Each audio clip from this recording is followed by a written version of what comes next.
দর্শক, গতকালকে ঢাকায় পবিত্র রমজান উপলক্ষে মিরপুরে সাধারণ জনগণের মাঝে খাদ্য সহায়তা বিতরণ করা হয়েছে, কিন্তু সেই সহায়তা নিয়ে নানা ধরনের মেটিকুলাস কথাবার্তা আমরা শুনতে পাচ্ছি। কখনো প্রচার করা হচ্ছে যে এই সহায়তার আয়োজন করেছে বাংলাদেশ জামাত ইসলাম এবং সেখানে আমন্ত্রিত অতিথি হিসেবে চীনা রাষ্ট্রদূত ছিলেন উপস্থিত। সেই প্রচারণা যখন সামাজিক যোগাযোগ মাধ্যমে ভাইরাল হয়ে গেছে এবং মানে ব্যাপারটা এরকমও প্রচার করা হয়েছে যে জামাত এবং চীন যৌথ উদ্যোগে এই সহায়তা কর্মসূচি পালন করলো, এরকম প্রচার যখন করা হচ্ছে এবং জামাতের পক্ষ থেকে এরকম প্রচার করা হচ্ছে বলে দাবি করা হয়েছে, যার পরিপ্রেক্ষিতে চীনা দূতাবাস থেকে দেয়া হয়েছে প্রতিবাদ। অর্থাৎ এই ঘটনা নিয়ে একটা মেটিকুলাস দ্বন্দ্ব শুরু হয়েছে। আদতে এই খাদ্য সহায়তা কিংবা ত্রাণ সহায়তা এটার আয়োজক কারা ছিল, কে আয়োজন করেছিল, কে অতিথি ছিল? জামাত আয়োজন করেছিল, চীনা রাষ্ট্রদূত অতিথি ছিল, নাকি চীনার মানে হাই কমিশন থেকে এটা আয়োজন করা হয়েছিল, জামাতের আমির সেখানে অতিথি ছিলেন? ব্যাপারটা মানে একটু বিদঘুটে অবস্থা তৈরি হয়েছে এবং চীনা মানে হাই কমিশনের সঙ্গে জামাতের একটা দ্বন্দ্ব তৈরি হয়েছে। চলুন একটু জেনে দেখি এই মজার ব্যাপারটা কি হলো, কেন এটাকে নিজেদের বলে কিংবা চীনের সঙ্গে যৌথ উদ্যোগ বলে প্রচার করার চেষ্টা করলো বাংলাদেশ জামাত ইসলাম থেকে, সেই অভিযোগ কেন করা হচ্ছে সেই আলোচনাই করবো এই ভিডিওতে। থাকবেন দর্শক। বলছিলাম গতকালকে ঢাকার মিরপুরে খাদ্য সহায়তা, সাধারণ মানুষদের মাঝে খাদ্য সহায়তা দেওয়ার ঘটনা ঘটেছে, সেটাকে নিয়ে নানা ধরনের দ্বান্দ্বিক পরিস্থিতি তৈরি হয়েছে। কে আসলে আয়োজক সেটা নিয়েই শুরু হয়েছে দ্বন্দ্ব। এটা নিয়ে প্রচার করা হয়েছিল যে এটা চীন এবং জামাত ইসলামের যৌথ আয়োজন, যেখানে চীনা রাষ্ট্রদূত এবং জামাতের আমির উপস্থিত ছিলেন। এই প্রচারটাই জামাতের পক্ষ থেকে করা হয়েছিল। আমরা এরই মাঝে দেখলাম যে আমজনতা দলের সাধারণ সম্পাদক তারেক রহমান তিনি এটা নিয়ে একটা ভিডিও বার্তা দিয়েছেন ফেসবুকে, সেটা নিয়ে তিনি জামাতের যাচ্ছে তাই সমালোচনা করছেন। আদতে ব্যাপারটা কি, গণমাধ্যম কি বলছে? চ্যানেল আইয়ের শিরোনামটা দেখে নিন, এই ফটোকার্ডটা। সেখানে বলছে জামাতের সঙ্গে যৌথ খাদ্য বিতরণ নিয়ে চীনা দূতাবাসের প্রতিবাদ। অর্থাৎ এই যে যৌথ খাদ্য বিতরণ এটা যে প্রচার করা হয়েছে সেই ব্যাপারে চীনা দূতাবাস থেকে প্রতিবাদ দেয়া হয়েছে। কি বলা হচ্ছে, বাংলাদেশে নিযুক্ত চীনা দূতাবাস ঈদ উল ফিতর উপলক্ষে রাজধানীতে খাবার বিতরণ করেছে। খবরে বলা হচ্ছে যে এই আয়োজনটা চীনা দূতাবাসের আয়োজন ছিল। এই অনুষ্ঠানে চীনের রাষ্ট্রদূত ইয়াও ওয়েন এবং বাংলাদেশ জামাত ইসলামের আমির ডাক্তার শফিকুর রহমান উপস্থিত ছিলেন। তবে এই অনুষ্ঠান নিয়ে সোশ্যাল মিডিয়ায় ভুল তথ্য ছড়ানোর প্রতিবাদ জানিয়েছে চীনা দূতাবাস। দূতাবাসের অফিসিয়াল ফেসবুক পোস্টে এটি চীনা দূতাবাসের একক উদ্যোগে পরিচালিত হয়েছে বলে স্পষ্ট করা হয়। তাদের ফেসবুক পোস্ট আপনারা একটু দেখে নিন। সেই ফেসবুক পোস্টে তারা স্পষ্ট করেছে এই বার্তাটা। সোশ্যাল মিডিয়ায় এই অনুষ্ঠানকে ভুলভাবে প্রচার করা হয়েছে, যা ঘটনার সঙ্গে সামঞ্জস্যপূর্ণ নয় বলে দূতাবাস উদ্বেগ প্রকাশ করেছে। পোস্টে বলা হয়েছে, আমরা কিছু সোশ্যাল মিডিয়া কন্টেন্ট লক্ষ্য করেছি যা ঘটনার সঙ্গে অসামঞ্জস্যপূর্ণ। আমরা বাংলাদেশের প্রতি চীনের বন্ধুত্বপূর্ণ নীতি পুনর্ব্যক্ত করছি। আমরা নির্বাচিত সরকারের সুষ্ঠু শাসনকে সমর্থন করি। আমরা বাংলাদেশ সরকারের সঙ্গে মিলে দুই দেশের জনগণের জন্য আরও সুবিধা নিয়ে আসব। বাংলাদেশে কিছু সোশ্যাল মিডিয়া কন্টেন্টে এটিকে যৌথ উদ্যোগ হিসেবে উল্লেখ করা হয়েছে, যা দূতাবাসের বক্তব্যের সঙ্গে মিলছে না। অর্থাৎ এই যে প্রচারটা করা হলো যে এটা যৌথ উদ্যোগ, চীন এবং জামাতের যৌথ উদ্যোগে এটা করা হয়েছে। চীনের মতো একটা দেশ, যে দেশে 97% মানুষের কোনো ধর্ম নেই, 3% তাও বহিরাগত মানুষরা বিভিন্ন ধর্ম পালন করে, সেরকম একটা বিশ্বের অন্যতম পরাশক্তি বাংলাদেশের মতো একটি দেশে জামাতের মতো একটি ইসলামপন্থী দলের সঙ্গে যৌথ উদ্যোগে সরকারকে পাশ কাটিয়ে, যে সরকার নতুন নির্বাচিত হলো সেই সরকারকে পাশ কাটিয়ে জামাতের সঙ্গে যৌথ উদ্যোগ উদ্যোগে সাধারণ মানুষের মাঝে কিছু ত্রাণ দেবে, চীনের টাকার কি এতই অভাব পড়েছে যে এই যৌথ উদ্যোগটা তারা নিতে যাবে? এই যে প্রচারটা করা হলো, এই প্রচারের সংকট তৈরি হয়েছে এবং প্রচণ্ড ট্রল হচ্ছে সামাজিক যোগাযোগ মাধ্যমে চীন এবং জামাতকে নিয়ে যে প্রচারটা হচ্ছে সেই প্রচারকে কেন্দ্র করে। এবার চীনা দূতাবাস থেকে স্পষ্ট করা হলো যে এটার আয়োজক চীন একাই, সেখানে চীনের রাষ্ট্রদূত ছিলেন। সেইখানে যেহেতু মিরপুর অঞ্চলে যে অঞ্চলে দেওয়া হয়েছে সেই অঞ্চলের সংসদ সদস্য জামাতের আমির ডাক্তার শফিকুর রহমান, সেই কারণে সেই সংসদ সদস্যকে আমন্ত্রণ জানানো হয়েছে তাদের উদ্যোগে। আবার এটাও প্রশ্ন আসতে পারে যে সরকারের কাউকে আমন্ত্রণ না জানিয়ে জামাতের আমিরকে কেন আমন্ত্রণ জানালো তারা?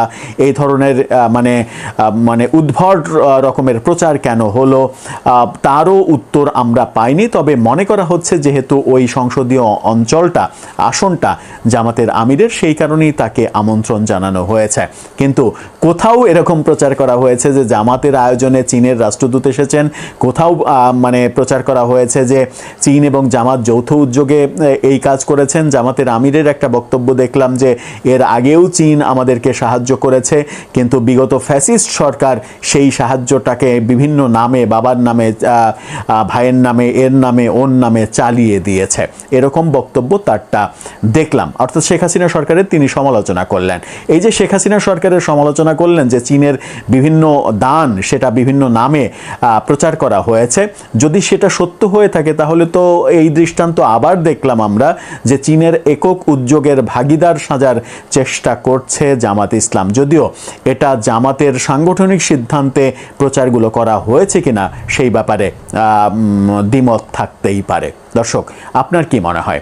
প্রত্যেকটা ভিডিওতে বারবার বলার চেষ্টা করি, বাংলাদেশের ইতিহাসে সব থেকে মিথ্যুক, সব থেকে ভণ্ড, সব থেকে প্রতারক, সব থেকে বেহায়া দুইটা মাত্র রাজনৈতিক দল আছে প্রথম সারির। এই দুইটা হইল জামায়াত এবং বিএনপি।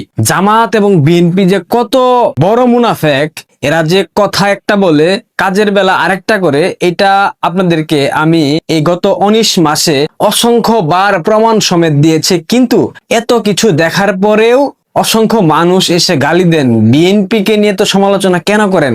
কেন করব না ভাই? বিএনপি সমালোচনা না করার মতো কি এমন করেছে, কি এমন রাজকার্য সম্পাদন করেছে যার কারণে বিএনপির সমালোচনা করব না? বিএনপি জামাতের মধ্যে কোনো পার্থক্য নাই, আমি এইসব বলি। এর পাশাপাশি আরেকটা কথা বলি, যাহা বিএনপি তাহাই জামাত। আপনারা বর্তমানে রাজনৈতিক প্রেক্ষাপটে যেটা দেখতে পাচ্ছেন, জামাত এবং বিএনপির মধ্যে একটা ব্যাপক দ্বন্দ্ব, কিন্তু এটা হচ্ছে একটা সাজানো স্ক্রিপ্টেড নাটক। কারণ মাঠ উত্তপ্ত রাখা, সংসদে শক্তিশালী বিরোধী দল জামায়াত, এটাকে প্রতিষ্ঠিত করবার জন্য তাদের মধ্যকার যে দ্বন্দ্ব আপনারা দেখতে পাচ্ছেন, এটা তাদের মেটিকুলাস ডিজাইনের একটা পার্ট। এই মুহূর্তে বাংলাদেশ আওয়ামী লীগ আসুক, স্বাভাবিক রাজনৈতিক প্রক্রিয়ায় ফিরুক, দেখবেন জামাত এবং বিএনপির মধ্যে যেই দ্বন্দ্ব, যেই দ্বিধা, যেই হাঙ্গামা, এটা মুহূর্তেই পানি হয়ে যাবে। ভাই, 55 বছরের সংসার জীবন এত সহসায় কেউ ভুলতে পারে না, এটা আপনাদেরকে বুঝতে হবে। বিএনপির সড়ক ও যোগাযোগ মন্ত্রী, একাধারে 3টা মন্ত্রণালয়ের মন্ত্রী, সম্ভবত চাঁদাবাজ রবিউল, সন্ত্রাসী রবিউল, যার বিরুদ্ধে ঋণ খেলাপির মামলা আছে, যার বিরুদ্ধে খুনের মামলা আছে, দণ্ডপ্রাপ্ত, তাকে বানিয়েছে মন্ত্রী। অবশ্য তারেক রহমানের মন্ত্রিসভায় ঋণ খেলাপি, দ্বৈত নাগরিক একাধিক আছে, এগুলা আসলে বলে শেষ করা যাবে না। এগুলা সময় নিয়ে আস্তে আস্তে আপনাদের সামনে তুলে ধরবো। বাংলাদেশে বর্তমানে ঈদকে কেন্দ্র করে মানুষের যে যাতায়াত বাড়তেছে, বিভিন্ন শ্রেণী পেশার মানুষ ঈদ উৎসব পালন করার জন্য তাদের গ্রামের বাড়িতে যাচ্ছে, জন্মস্থানে ফিরে যাচ্ছে। এই ঈদকে কেন্দ্র করে পরিবহন ব্যবস্থা নিয়ে এই রবিউল, তাদের যে সড়ক পরিবহন মন্ত্রী বিএনপির, দেখেন কত বড় মিথ্যুক, কত বড় ভণ্ড, কত বড় প্রতারক, কি ধরনের মিথ্যা কথা বলেছে। সংবাদগুলো দেখেন। ঈদ যাত্রায় বাসে 148 কোটি টাকা বাড়তি ভাড়া আদায়, যাত্রী কল্যাণ সমিতি। 71 টিভি বলতেছে বাড়তি ভাড়া নেওয়ার কোনো প্রমাণ পাওয়া যায়নি। এই হচ্ছে সড়ক পরিবহন মন্ত্রীর ভাষ্য, বিবৃতি, এবং বাংলাদেশের প্রথম সারির গণমাধ্যমগুলোতে সংবাদ প্রকাশ করা হয়েছে। এবার দেখেন বাস্তবতা আসলে কি। চ্যানেল 24 বলতেছে ঈদ যাত্রায় অতিরিক্ত ভাড়া আদায় 20 বছরের রেকর্ড ভঙ্গ হতে চলেছে। দ্য ডেইলি ক্যাম্পাস বলতেছে ঈদ যাত্রায় অতিরিক্ত ভাড়া আদায় নৈরাজ্য, 20 বছরের রেকর্ড ভঙ্গ হতে চলেছে। বুঝলেন পার্থক্য? এই সড়ক মন্ত্রী বলতেছে যেটা ন্যায্য ভাড়া তার থেকেও 20 থেকে 30 টাকা কমিয়ে রাখা হচ্ছে, কিন্তু বাস্তবতা ভিন্ন। যেটা ন্যায্য ভাড়া তার থেকেও ক্ষেত্র বিশেষে 200 টাকা 300 টাকা বাড়িয়ে নেওয়া হচ্ছে, 800 টাকার ভাড়া নেওয়া হচ্ছে, 1100 টাকার ভাড়া নেওয়া হচ্ছে, 1300 টাকা। এটা অহরহ দেখতে পাচ্ছি। দেখেন, মানুষ বাসে করে যেতে পারতেছে না, কারণ অতিরিক্ত ভাড়া নেওয়া হচ্ছে। যেসব ট্রাক মালামাল পরিবহন করে সেই সব ট্রাকে উঠে তাদের বাড়িতে যাওয়ার চেষ্টা করছে মানুষ। দেখেন কি পরিমাণ রিস্ক নিয়ে মানুষ এভাবে যাতায়াত করতেছে, অথচ এই চাঁদাবাজ, এই সন্ত্রাসী মন্ত্রী বলতেছে অতিরিক্ত ভাড়া নাকি নেওয়া হচ্ছে না, ভাড়া নাকি মূল্যের থেকে কমিয়ে নেওয়া হচ্ছে। এই হচ্ছে মুনাফিকি। আপনারা জানেন ঈদ উপলক্ষে, শুধুমাত্র ঈদ উপলক্ষে যারা ফুটপাতে বাদাম বিক্রি করে, সিগারেট বিক্রি করে, এদের থেকেও চাঁদা নেওয়া হচ্ছে। এরা পর্যন্ত বিএনপির চাঁদাবাজ সন্ত্রাসীদের হাত থেকে রেহাই পাচ্ছে না, কারণ ফুটপাতে বিক্রি করলে অবশ্যই বিএনপির টুকাইদেরকে টাকা আপনাকে দিতে হবে। এটা হচ্ছে বাংলাদেশের বর্তমান প্রেক্ষাপট। গণমাধ্যমগুলো সংবাদ প্রকাশ করেছে না, 20 বছরের রেকর্ড অতিক্রম করে ফেলেছে।